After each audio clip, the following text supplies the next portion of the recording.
If you are considering taking part in a clinical trial, you'll surely want to know what exactly to expect. And rightly so, because only those who are well-informed can make a well-informed decision. That's why we're now going to clarify how a clinical study generally works. First of all, clinical studies are not just some random experiments. They're often backed by years of planning, and absolutely nothing is left to chance. All steps must be defined in advance in what is called a study protocol, which must then be reviewed and approved by the authorities and an ethics committee. The study protocol is something like a rather dry, very detailed instruction manual. For example, it states how the study should proceed, what exactly will be investigated, and what the goals are.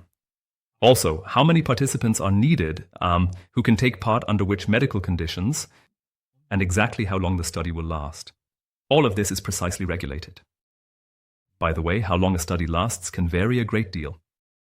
Some studies run for a few months, others for years.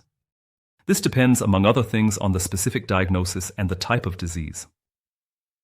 If participation in a clinical trial is an option for you, the first step is a detailed informational meeting.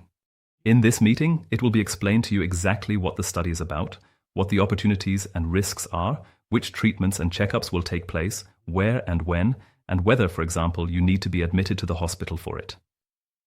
It is very important that you understand everything completely before you agree to participate. To do this, you have to sign a written consent form, but don't worry, you don't have to decide right away. You can always take some time first and think it over. And even if you have signed the consent form, you can withdraw from the study at any time if you wish. And one more thing. Patients under the age of 18 are not allowed to decide on participation alone. They need the legal consent of their parents or legal guardians. And the same applies in reverse. Participation in the trial is only possible if the child or adolescent also agrees. Of course, this is on the condition that he or she is able to understand the situation.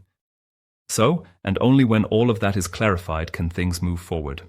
Then, in the next step, a health check is performed. This is to make absolutely sure that the patient meets all the criteria to participate in the study. That sounds like a lot, but some of it, like blood tests or imaging, is done anyway, even without a study. And after that, things can really get started and the treatment can begin. In pediatric oncology, clinical studies usually take place exactly where normal cancer treatment is carried out. So that is, typically in the outpatient clinic, in the day clinic, or on the ward. Depending on the type of study, it may be that you are assigned to a specific treatment group. For example, that can be into a group that receives a new therapy or into a comparison group with the current standard treatment. This is how they want to find out if the new therapy is really better compared to the standard therapy. So if it's about a new medication, the question would be, for example, whether it causes fewer side effects or is more effective. By the way, which group you are assigned to is decided by the principle of chance. This is called randomization. Sometimes neither the doctors nor the patients know who gets which treatment, so that no one is influenced consciously or unconsciously. This is when you say the study is double-blind. The fact is, everyone who participates in this type of study receives at least the best treatment available so far. Or it can be a newly developed treatment that may be even better. And for every study, there are precisely prescribed examinations and checkups. What that looks like in concrete terms will be discussed with you in the first meeting. Sometimes, for example, that can also mean more appointments, yes, than with a normal treatment. This is especially the case in early clinical studies. But in return, you will also receive more intensive care. Because especially in early phase studies, in addition to the study doctor, you are often also assigned a specialized nurse who takes care of you. These study nurses are something like the good soul of the whole operation. They are the ones who pull all the strings together. They coordinate appointments, carry out examinations, monitor and document everything, and of course, they are always there to listen to your questions and concerns.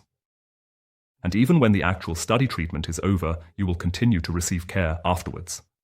After all, the study team still wants to know how you are doing. So regular follow-up examinations are carried out, sometimes over several years. This is important, for example, to see how the treatment works in the long term. Do any unexpected effects appear later on? And are the patients really doing better than with the standard therapy? This long-term observation is therefore an important part of the research, especially for children and adolescents who are still at the beginning of their lives. So, and with that, you hopefully have a first overview of how such a study can proceed. And as I said, your study team will explain everything to you in great detail so that you have all the information you need to be able to make a decision. Participating in a clinical trial can be an opportunity.